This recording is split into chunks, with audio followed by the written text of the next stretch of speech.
Bonjour à tous. Alors début du corrigé, structure de données, première année cycle ingénieur 3 Donc on va faire une série de vidéos là sur la correction des TP. Le premier porte sur les tableaux dynamiques.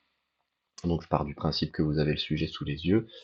Euh, voilà, donc c'est parti. Là, je vais passer toute la phase d'introduction où on vous présente les différents fichiers. Donc c'est ce que vous avez à gauche de votre écran là, de mon écran pardon, euh, dans l'Explorer. Donc vous avez 5 fichiers CSV qui sont en fait des bases de données d'articles, simulation d'articles de magasins. Vous avez un fichier article.h, un fichier main.c et toute une série de fichiers qu'on va compléter au fur et à mesure du TP. Voilà, donc je ne rentre pas plus dans les détails, on va les découvrir au fur et à mesure.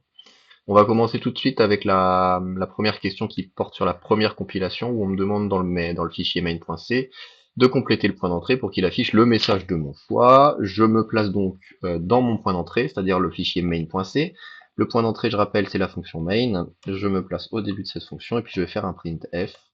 Printf étant la fonction en langage C pour faire un affichage dans la console. Je vais afficher bonjour avec un petit point virgule, et la fonction printf appartient à la librairie stdio.h. Je dois donc faire un include pour que le compilateur la retrouve. J'enregistre, mon fichier est bon. Vous constatez qu'en bas de mon Visual Studio Code, j'ai ouvert un terminal dans le bon répertoire, c'est l'endroit où se trouve mon, mon dossier de travail. Donc pour le compiler, je vais utiliser à la question B la ligne qui m'est donnée, gcc-o, le nom de l'exécutable, suivi du nom du fichier source. J'appuie sur Entrée. Tout s'est bien passé, la compilation s'est déroulée. Et pour tester est-ce que mon programme fait ce que je veux, vous remarquerez que dans mon arborescence, là maintenant, j'ai tp1.exe qui est apparu. C'est mon exécutable généré ici. Je vais simplement l'exécuter. J'appuie sur Entrée. J'ai mon bonjour qui s'affiche à l'écran. Tout va bien, on est en place. Alors, cette question-là, elle sert tout simplement à vérifier que votre environnement de travail est correctement configuré. On en est maintenant à la mise en place et la manipulation de la structure article. Donc je définis une structure, je vais la définir dans le fichier qui lui est associé. Je vous rappelle, pour ceux qui découvrent, soyez très vigilants, la présence des balises de précompilation, donc if and def, define and diff. Ces trois balises sont associées à un mot-clé qui est en fait une variable d'environnement qu'on définit grâce à la fonction define, d'accord, et qui nous permet en fait d'inclure le fichier article.h une seule fois pour l'intégralité du projet. Ce qui est très important puisque vu que je suis en train de définir un nouveau type, si j'avais plusieurs includes successifs, je créerais plusieurs fois ce même type, ce qui créerait des problèmes de compilation. Je vous invite à tester si vous le souhaitez, vous supprimez les balises, et puis vous vous rendrez rapidement compte qu'on a un problème. Alors, on me demande de définir la structure article, donc on va faire un typedef struct article. Je m'attarde pas sur la syntaxe puisque normalement c'est des révisions, mais grosso modo le mot-clé typedef me permet de créer un nouveau type, le mot-clé struct me permet de créer une structure, les accolades me définissent les différents champs de ma structure, pardon, et article point virgule me permet de dire que tout ce que j'ai mis avant, je vais y faire référence en utilisant le mot article, donc un nouveau type. On me donne comme information que mon article contient un identifiant, contient un nom, je vais dire qu'il fait au maximum 100 caractères, c'est ce qui est précisé dans l'énoncé, contient un prix et contient un stock, euh, qui est donc une quantité en stock dans le magasin, c'est donc un nombre entier. Ma question est terminée. On me demande dans le main de créer un article dans la pile. Alors je vous rappelle, dans la pile c'est sans pointeur, plus précisément c'est sans malloc, dans le tas c'est avec la fonction malloc. Donc on est parti, on va se créer un article 1 dans la pile, c'est terminé. Et on va se créer un article 2 dans le tas, avec la fonction qui va bien, la fonction malloc, qui prend en paramètre la taille d'un article. Là j'ai des erreurs dans tous les sens pour la simple et bonne raison que mon fichier main.c n'a aucune idée de ce qu'est un article. Je vais simplement lui préciser où est-ce qu'il peut trouver à quoi correspond un article. et on est tout à fait content. Mes deux articles sont créés. Ils sont pour l'instant vides de sens, puisqu'on n'a pas du tout dit quel était leur nom, quel était leur prix, etc.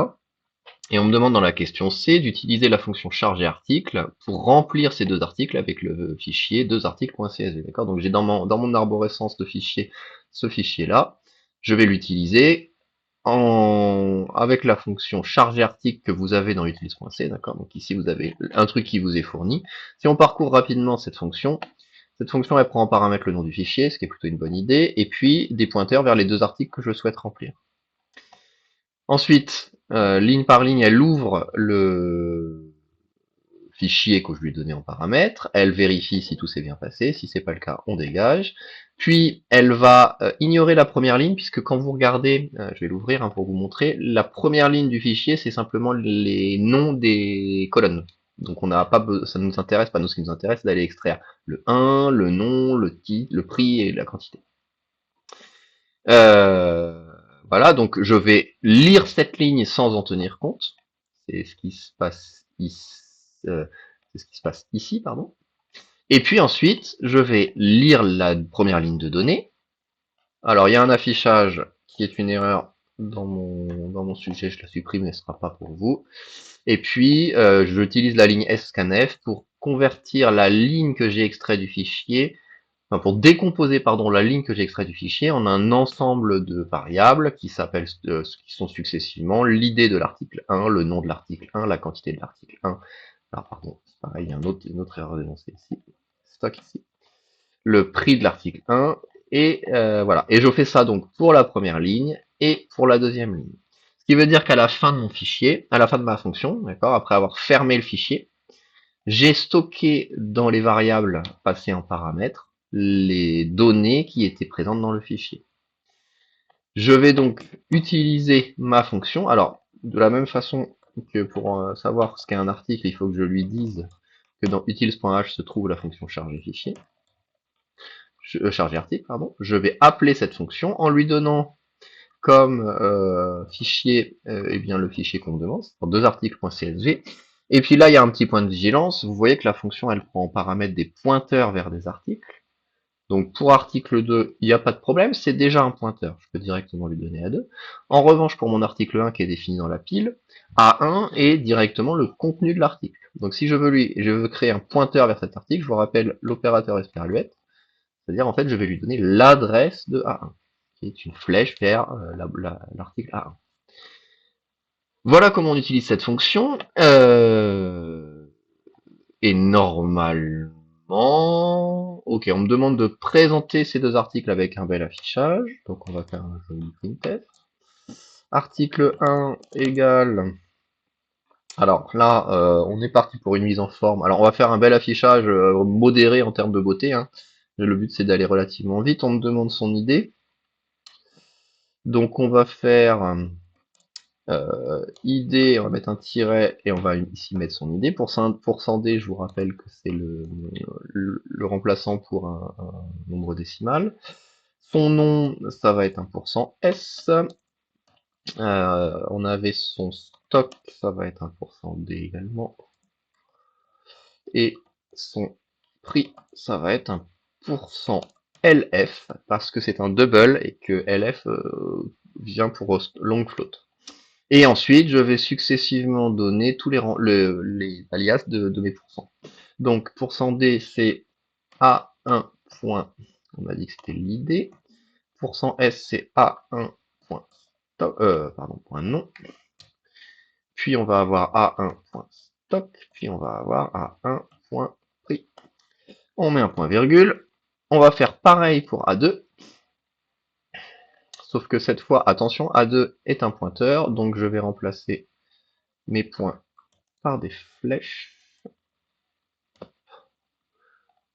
Et on est tout bon.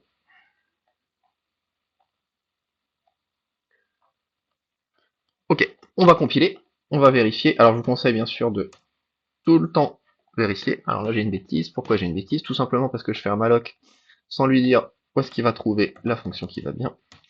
Malloc c'est stdlib. Hop. Et là, il me dit, connais pas charger article, parce que, alors là, c'est très important.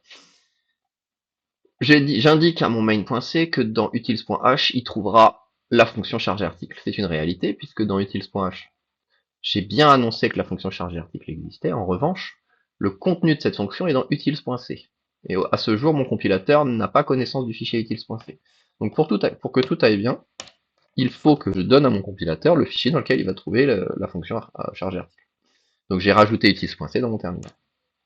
Cette fois on est tout bon. On vérifie à l'exécution. Et alors j'ai oublié un petit \n, on va mettre de la mise en forme pour que ce soit quand même lisible. Hop. On va dégager le bonjour qui est pas beau. Et on a bien, en tout cas, je vais pas refaire là, on a bien mon premier article avec toutes ses propriétés, mon deuxième article avec toutes ses propriétés. On est très content puisque tout va bien. Dans un terminal, c'est fait, exécuter, vérifier, c'est bon. Donc là, on a fini la mise en place de notre projet.